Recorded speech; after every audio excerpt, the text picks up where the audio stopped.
Bienvenidos, esto es Radio Sefarad y estas son las noticias. Empezamos un día más con los titulares de hoy. Hezbolá acumula más misiles que todos los países europeos de la OTAN juntos, al lado de civiles y escuelas. Un beduino salta la valla y entra en Gaza, elevando a 3 el número de israelíes en la zona. El ministro de Justicia argentino admite que el Estado ha fallado en el caso AMIA. Y el ejército iraquí cerca de reconquistar el último gran bastión de Daesh en su país, Mosul. Estas son las noticias que tenemos para hoy en el comentario. Jorge, hola Jorge. ¿Qué tal, Jordi? Luego viene Raquel con noticias culturales, pero empezamos ya. El embajador israelí en Naciones Unidas, Dani Danon, presentó al Consejo de Seguridad información que dijo había obtenido su país, incluidas fotografías aéreas, de la localidad libanesa de Shakra, baluarte del grupo terrorista chiita Hezbollah, en el cual 1 de cada 3 edificios son utilizados para actividades terroristas, incluidos lanzacohetes y depósitos de armamento. Estas posiciones están situadas al lado de escuelas y otras instituciones públicas, poniendo en grave peligro a civiles inocentes. Según informó, Hezbollah tiene más misiles acumulados bajo tierra que todos los aliados europeos de la OTAN juntos, más de 120.000. Este número, aseguró, contrasta con los alrededor de 7.000 que tenía cuando se aprobó la resolución del Consejo de Seguridad que hace 10 años puso fin a la guerra entre Israel y Hezbollah. Danon dio estos datos en un debate en el Consejo de Seguridad de la ONU sobre la situación de Oriente Medio, que pese a centrarse en el conflicto palestino-israelí, coincidió hoy con el aniversario del fin de aquella contienda. Sí, fue en 2006 y en estos días pues se cumplen 10 años del fin de aquella guerra, de lo que se llamó la Segunda Guerra del Líbano. En aquel entonces había 7.000 misiles, ahora son 120.000. Y nosotros muchas veces dijimos que esta cantidad que se estaba barajando posiblemente fuera mayor que la que tuviera en el arsenal algún país de la OTAN. Pero lo que no sabíamos, y estas son las cifras que nos corrobora el embajador israelí en Naciones Unidas, Dani Danon, es que es una cifra superior a la suma de todos los misiles de la OTAN en Europa. ¿Es increíble? ¿Usted le parece que esta cifra es descabellada? Pues sí, es descabellada y está en el subsuelo de un país que se llama Líbano, que está en las manos políticas de un grupo terrorista llamado Hezbollah, que está manejado como títere por el gobierno del presidente de Siria, que mantiene una guerra civil sangrienta casi 5 años, con millones de desplazados y centenares de miles de muertos, y todos ellos financiados por un Estado teocrático llamado Irán, que está desarrollando un arma nuclear a pesar de los acuerdos que se han firmado. Esto es lo que sucede, y el señor Danon en el Consejo de Seguridad de Naciones Unidas lo que hizo fue mostrar los mapas y señalando, ven, aquí y aquí y aquí, al lado de esta escuela hay un depósito de armas y desde aquí hay lanzacohetes. O sea que 1 de cada 3 edificios de esta localidad, 1 de cada 3 edificios está utilizado por el grupo terrorista para guardar o para disparar. Pero hay otro dato que quizás en la vorágine de lo que soltó el embajador israelí, pues que conviene rescatar para traerlo también a terreno español. Estamos hablando que cuando acabó la guerra en 2006, pues se hizo un recuento de los misiles que le quedaba a Hezbollah y eran 7.000. Y ahora son 120.000. Y uno dice, bueno, ¿y Naciones Unidas no había una fuerza de interposición entre Hezbollah y Israel en la que participa una misión española? Sí, esos son los cascos azules de UNIFIL. Pero aparte de estar ahí para que no se disparen entre ellos, que a veces ocurren estos accidentes como aquel desgraciado que un obús israelí mató a un soldado, creo que de apellido Soria, un soldado español el año pasado. Pero aparte de todo eso, no tenía esta misión de UNIFIL el encargo explícito de desarmar a la milicia chiita Hezbollah en Líbano. Y de 7.000 han pasado a 120.000. ¿Dónde está la tarea de desarme? porque ya no es que ha quedado algo, es como con las armas químicas, que uno no sabe si después de que limpiaron todo Siria de armas químicas, quedan algunas. Lo que no puede ser es que queden no solamente la misma cantidad, sino 20 veces más esa cantidad. Entonces hay algo que no funciona. Y yo voy a volver a señalar algo que no funciona, por lo menos con la misión española de UNIFIL de Naciones Unidas de Cascos Azules, que voy a recordar que a los pocos años de empezar esta misión diplomática, esta misión, digamos, no diplomática, pero militar diplomática de separación y de desarme, pues hubo una explosión en la que murieron no 1, sino 6 soldados españoles. 6 soldados españoles. Estaba con el gobierno de Zapatero. Hizo una comisión de investigación y sepultaron el caso. Y desde entonces, por lo menos la UNIFIL española no ha vuelto a desarmar ni una sola bala de Hezbollah. ¿Qué ha pasado ahí? Es muy inocente creer que no ha pasado nada, que esa explosión fue fortuita. Pues yo tengo un guión que me parece muy lógico, que por supuesto no puedo demostrar. Pero el guión lógico es el siguiente. Hezbollah amenaza a la misión española que si no le dejan trabajar a su aire, o sea, seguir armándose de misiles para destrozar a Israel, pues van a sufrir las consecuencias. La misión española no hace caso y matan. Hezbollah mata a 6 soldados españoles y le dice, como digan que fuimos nosotros, pues vamos a matar muchos más y vamos a impedir que el comercio con Líbano y Siria, con España, siga tal como ha estado hasta ahora. Y entonces el gobierno español se repliega secretamente, dice que ha sido un accidente fortuito y da orden explícita a los comandantes de las fuerzas de no cumplir con la misión. Y esto es lo que ha pasado y esto es lo que pasa. Y es una vergüenza. Y es una vergüenza. Claro que no lo puedo demostrar quién soy yo. Ni siquiera soy un periodista de investigación. Pero es que hay que sumar 2 más 2 para llegar de 7.000 a 120.000 bajo el control estricto de unas fuerzas de observación y de control de Naciones Unidas. ¿Qué están haciendo allí? ¿Conociendo mundo? Yo conozco y tengo en mi familia gente que ha estado allí. Y sé qué es lo que pasa. Y lo que le cuentan a los soldados y les dicen que están separando al ejército de Israel de una milicia, no le dicen que es de un grupo terrorista. Y es una vergüenza que esto siga y que en este momento que España integra el Consejo de Seguridad de Naciones Unidas, le estén hablando de este tema y mire para cualquier parte. Se lo digo a usted, ministro de Relaciones Exteriores, García Margallo, aunque esté en funciones, es una vergüenza. Usted ya quiso poner un consulado en Gaza, pero que sigamos cobijando a grupos terroristas internacionales como Hezbollah. Esta semana vamos a festejar, entre comillas, a celebrar, a recordar 22 años de un atentado terrorista antisemita en Buenos Aires, como fue contra la AMIA, perpetrado por gente de Hezbollah, y ustedes están bajando la cabeza y dejando que hagan lo que quieran y que se armen hasta los dientes con tal de no perder negocios con algunos países del mundo árabe que son de lo peor. Y eso lo único que trae es perversión y corrupción a nuestro país y degrada de manera increíble todo valor que pueda representar el nombre de España. Usted que inventó aquello de la marca España, pues la marca España está por los suelos. Un varón árabe israelí beduino cruzó esta semana de forma irregular a la Franja de Gaza, algo que no está permitido a los israelíes y que eleva a 3 el número de israelíes en ese territorio palestino. Al parecer habría saltado la valla divisoria a la altura del centro de la franja. Se trata del segundo beduino que entra irregularmente en Gaza después de que lo hiciese el pasado abril Hisham al-Sayed por motivos desconocidos. También se encuentra en la franja el etíope israelí Abera Mengistu, de 28 años, años y que cruzó el enclave en septiembre de 2014.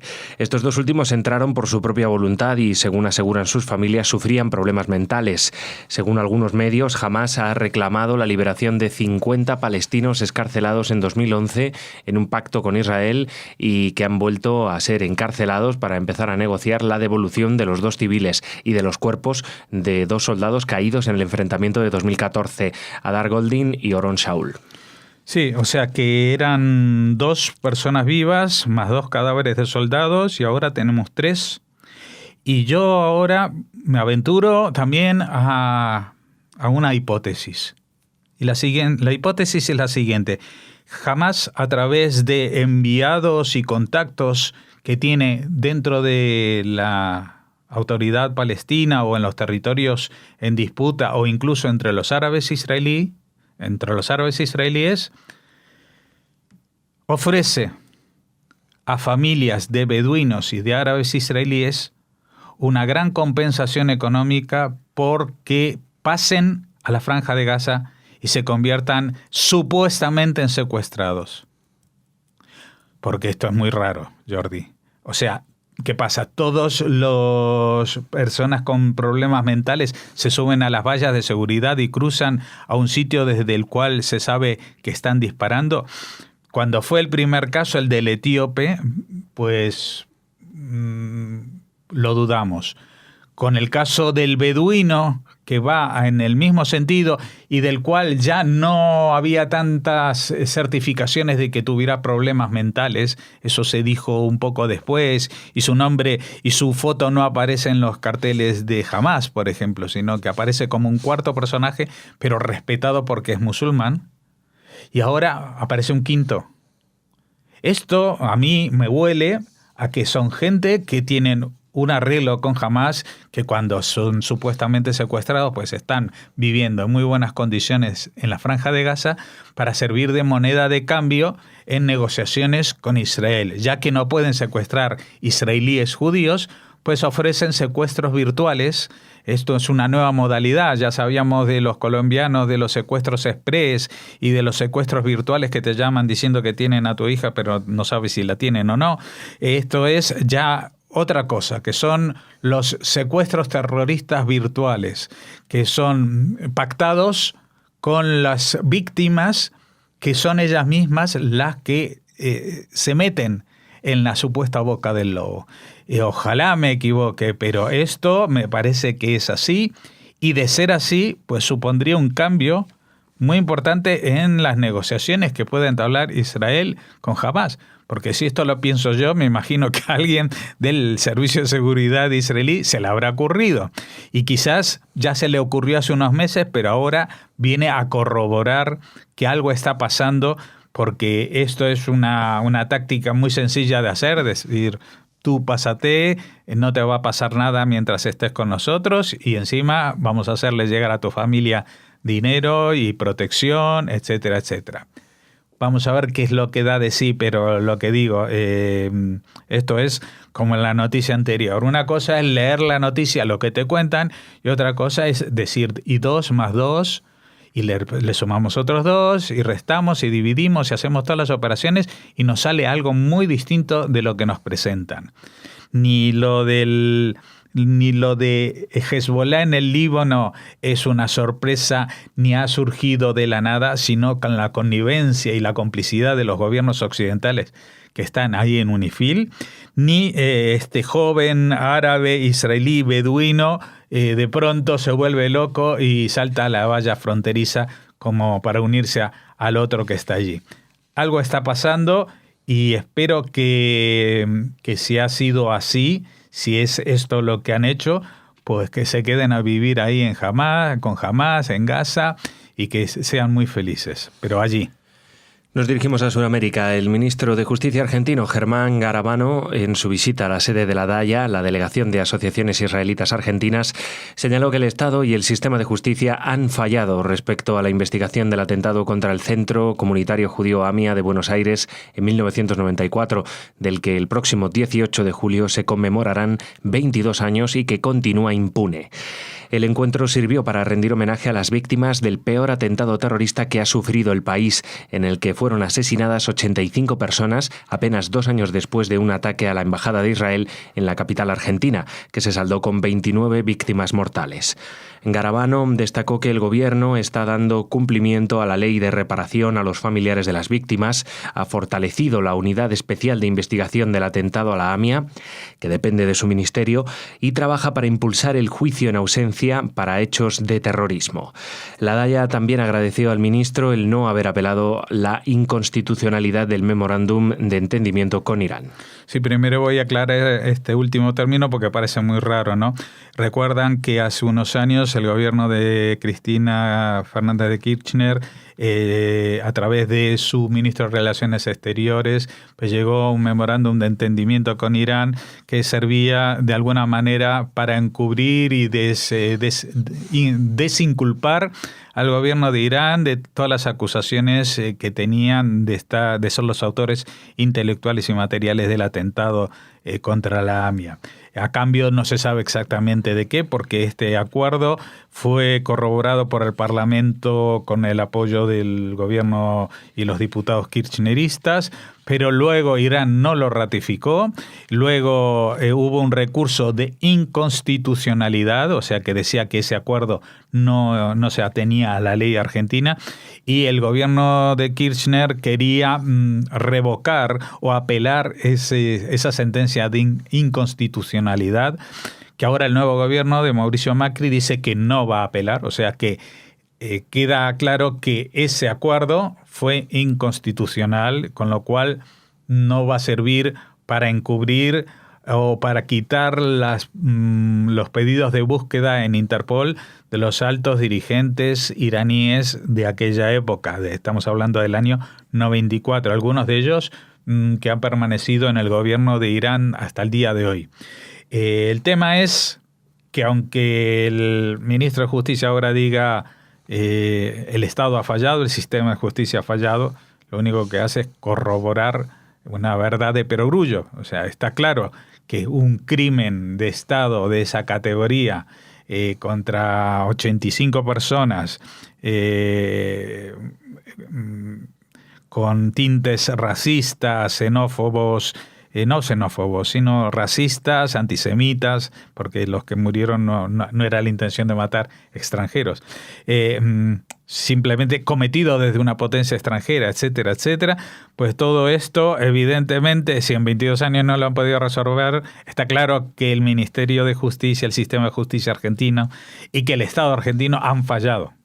El tema es si puede repararse algo del daño, aparte de estas compensaciones a las víctimas, que hagan homenajes y que pongan, yo qué sé, hasta que saquen un billete de 100 pesos con la imagen de las víctimas del terrorismo de AMIA, o que hagan un vídeo como el que han hecho y que pueden ver en la página de Radio Sefarad, 100 cantantes argentinos cantando, pero yo personalmente, Jordi, no me gusta mucho la letra de esta canción, porque esta letra de la canción mezcla las víctimas de la AMIA con los 150.000 guatemaltecos, con los estudiantes reprimidos en México y un poco más con el cambio climático. Realmente es una mezcolanza que por universalizar el mensaje lo que hacen es degradar el mensaje inicial, que es las víctimas de la AMIA.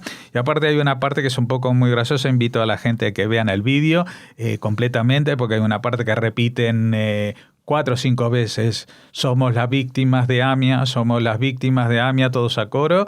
Y de pronto se queda uno solo diciendo, y de la Embajada de Israel, y que tiene una voz que parece, a mí me recuerda más a estos shows humorísticos de Lelutier, de alguien que se ha quedado solo y descolgado, hablando que también de la Embajada de Israel, a que se le da mucho menos protagonismo que lo que digo, lo que pasó en Guatemala y no sé cuántas partes más de Latinoamérica que apela a la canción.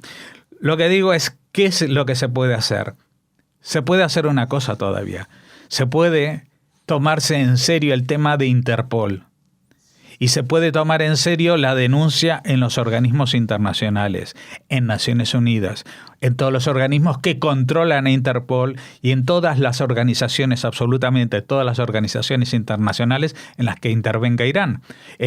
Porque Irán, aparte de ser un país que está en Naciones Unidas, estará en una reunión de países que juegan al fútbol, en una reunión de países que venden patatas fritas, en otra organización de países que venden productos lácteos, etc. Y en todas ellas hay que decir, no se puede admitir que Irán siga aquí mientras sus dirigentes están buscados por Interpol y no los presenta. Eso es lo que se puede hacer. Así que, ministro de Justicia argentino, me gusta mucho que diga esas palabritas de perogrullo, pero lo que quiero es que se mueva.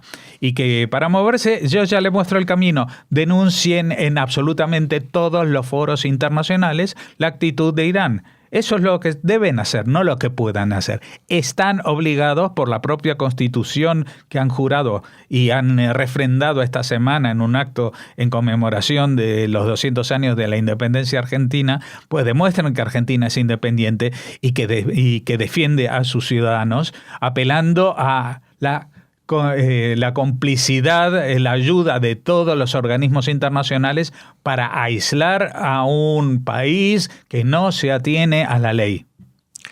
Seguimos. Las fuerzas iraquíes recuperaron los días pasados el control de 3 localidades de la región al sur de Mosul, el principal bastión del grupo terrorista Daesh en el norte de Irak. El portavoz militar también informó que las fuerzas iraquíes han logrado alcanzar la orilla occidental del río Tigris y acordonar Al-Qayyara, ubicada en esa parte del río. En estas operaciones militares, que contaron con el apoyo aéreo de la coalición internacional antiyihadista liderada por Estados Unidos, murieron más de 27 yihadistas. Daesh conquistó Mosul en junio de 2014 y declaró un califato islámico en los territorios bajo su control en Irak y en Siria. Sí, bueno, ya esto lo habíamos anticipado, habíamos dicho que la coalición, especialmente en el territorio iraquí, está funcionando.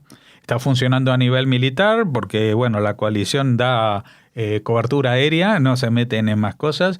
El ejército iraquí ya se está fogueando y llevan un par de años luchando contra Daesh, la mayoría instruidos ¿por quién? Por Irán, por una potencia extranjera que está instruyendo al ejército de Irak. Recordemos que en los años 80 tuvieron 2 guerras sangrientas durante como 10 años, se estuvieron matando entre Irak e Irán, y ahora los iraníes son los que dirigen al nuevo ejército iraquí. Esto es realmente de risa. Y están desplazando a Daesh no porque Irán esté en contra de que el terrorismo tenga un territorio, sino porque Daesh no es chiita, sino suní. Esa es la única razón por la que el ejército iraquí está combatiendo a Daesh. Aparte de que le dan dinero y apoyo y todas estas cosas que también se la dan a otros ejércitos, pero en este caso está funcionando porque es una guerra religiosa lo que está sucediendo. Y al final van a terminar reconquistando Mosul en algún momento y van a terminar de circunscribir el área del califato solamente a una zona de Siria. En Siria también están en regresión por el apoyo de Rusia. De un lado apoya a Estados Unidos, del otro lado apoya a Rusia.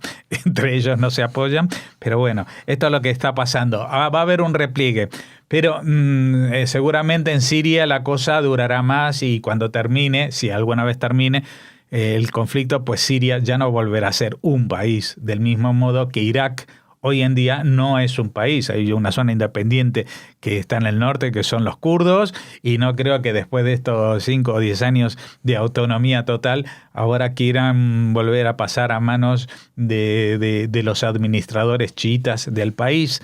Y en Siria también pasa lo mismo, van a sufrir cambios en el mapa. Pero lo importante de todo recalcar es que no... Muchas veces se dice, se ganan las batallas pero no se gana la guerra. Bueno, lo que yo digo es que aquí, aunque ganen todas las batallas, no se ha ganado la guerra, porque la guerra es contra el terrorismo. Y aquí lo único que se puede llegar a ganar es la guerra contra un tipo de terrorismo, que es el que inventó Daesh, que es el terrorismo con una base territorial. Y bueno, ahora ya no van a tener una base territorial, van a tener que esconderse como siempre han hecho los talibanes desde hace 30 años, 35 años en las montañas y en las cuevas, y que nadie los encuentra ni en Afganistán ni en Pakistán. Y lo mismo van a hacer los pseudo talibanes alcaidistas de Siria o en como se llame la porción del país en que quede dividida, y lo mismo pasará con los de Libia.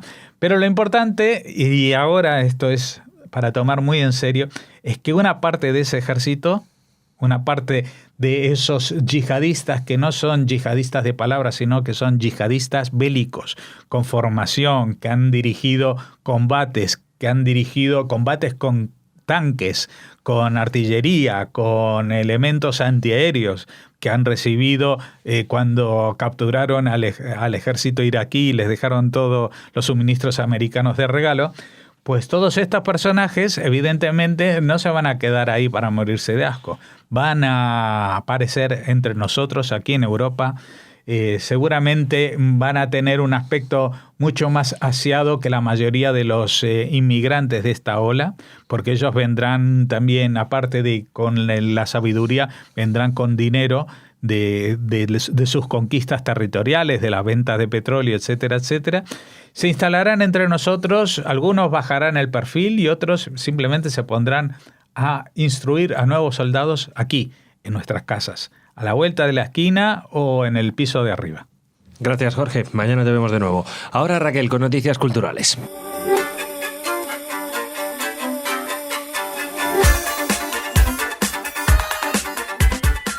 Bueno, ya está Raquel aquí con agujetas, me cuenta un poco. Es que el ejercicio es muy bueno, pero cuando uno no hace mucho ejercicio y lo hace por primera vez, Raquel... Hombre, por primera vez no, pero bueno, que digamos que no frecuento los gimnasios. Eso, y el primer día es el que molesta, luego ya sí, va la cosa luego mejor. Ya no llego a Río, pero bueno, que tiemble, no sé dónde es la próxima... Olimpiada, ya se sabe, claro. Río de Janeiro. No, la próxima, la siguiente. La siguiente creo que son en Tokio. En Tokio, sí. Bueno, pues muy bien, siempre he querido ir a Japón. Los próximos Juegos Olímpicos, porque te puedo contar una anécdota, y es que los Juegos Olímpicos es el periodo en el que se juega. Y cuando no, o sea, los 4 años son las Olimpiadas. Ajá, claro. Yo no lo sabías, ¿no? Yo es que no lo sabía, me he enterado hace poco. No lo he recordado ahora, Jordi. Pero bueno, vamos a dejarlo personal, sí. Vamos a dejar las Olimpiadas, vamos a dejar los Juegos Olímpicos y también las agujetas de Raquel, y vamos con las noticias culturales. Cuéntanos. Bueno, empezamos situándonos en Austria. Allí su gobierno ha hecho públicas sus intenciones de adquirir la casa en la que nació Adolf Hitler para proceder a su demolición y así prevenir que se convierta en un lugar de peregrinaje para neonazis, que es lo que viene pasando. Claro. Debido al trabajo del padre de Hitler, la familia vivió 3 años en la ciudad austríaca de Braunau am Inn. Y aunque el dictador solo pasó 3 semanas en esa casa, el edificio ha sido el centro de atención de muchas controversias por su carácter simbólico y también el destino de muchas visitas, como se pueden ustedes imaginar. Sí. La casa pertenece a una particular y el Estado de Austria ha estado pagando un alquiler de alrededor de 4.800 euros desde 1972. O sea, calculen. Qué barbaridad. Se lo han pagado a esta mujer, a la propietaria del piso, de la casa. Está, bueno, no sabría cómo calificarla, la verdad, no la voy a calificar. Desde entonces, el edificio ha tenido numerosas funciones, como la de talleres para discapacitados, algo muy interesante, pero se encuentra vacío desde 2011 porque la dueña ha rechazado todas las ofertas de compra por parte del Estado. Un portavoz ella sabe de dónde va a sacar más dinero, claro, ¿no? Bueno, pero se ha pasado de lista, Jordi, porque un portavoz del Ministerio de Interior austriaco ha asegurado que el gobierno ha acordado una ley para apropiarse del edificio. Toma a la austriaca. No nos lo quieres vender, te lo expropiamos. Hombre, a un Estado no le resulta difícil. No. Hay casos en los que se quiere hacer una carretera, por ejemplo, y pasa justo. Claro. Y tú puedes coger o no la indemnización que te dan, pero la carretera la van a hacer igual. Sí. Entonces, bueno, pues esto lo van a derribar dar igual la esta dueña de la señora casa, Frau, como se apellide. Qué lista, qué lista. La ley, claro, eso sí, ahora deberá aprobarse ante el Parlamento. Bueno, el Ministerio ha asegurado que una vez que la ley sea aprobada por el Parlamento, la dueña no tendrá derecho a recurrir la decisión o negociar una compensación que, en todo caso, se corresponderá con una suma equivalente a la proporcionada a aquellos ciudadanos desalojados para la construcción del ferrocarril. Lo ¿Ves? que comentábamos. Eso es. Bueno, pues nada. Una carretera, un ferrocarril, bueno. Lo que sea. La segunda noticia, Jordi. Sí. Volvemos a España y nos situamos en Toledo. Sobre todo, aviso a los más pequeños de nuestros oyentes o a los papás. Estos papás que están trabajando y que no saben qué hacer por las mañanas con sus niños. Pues desde el Museo Sefardí de Toledo nos proponen una actividad interesantísima. De nuevo vuelve su campamento de verano. El campamento de verano del Museo Sefardí se va a realizar del 26 al 29 de julio. Durante esos 3 días, la historia del museo será explicada de una forma divertida y creativa a través de teatro de títeres con sorpresa final. Los participantes recorrerán las salas y los jardines del museo, que se convierten en espacios idóneos para conocer otras culturas a través de juegos, cuentacuentos y animaciones. Las plazas son limitadas, el campamento es gratuito y si quieren más información, pónganse por favor en contacto con el Museo Sefardí de Toledo. Les recordamos, del 26 al 29 de julio, de martes a viernes en horario de mañana de 9:30 a 2. Y nos cuentan desde el museo que hay que llevar, no hay que llevar más que el almuerzo y ganas de pasarlo bien. Bueno, pues nada, buena iniciativa del Museo Sefardí de Toledo. Y hablando de buenas iniciativas, una excelente que nos llega desde el Instituto Cervantes de Tel Aviv. Desde aquí saludamos a todos nuestros amigos y amigas que trabajan allí. El Instituto Cervantes festeja, ha empezado ya a hacerlo, el primer ciclo de cine de Centroamérica y Caribe, para dar difusión a una obra cinematográfica de alta calidad, pero poco conocida en Israel. Es la primera vez que celebramos esta actividad, comenta la directora del Cervantes, Carmen Álvarez, pero esperamos que tenga continuidad en los próximos años.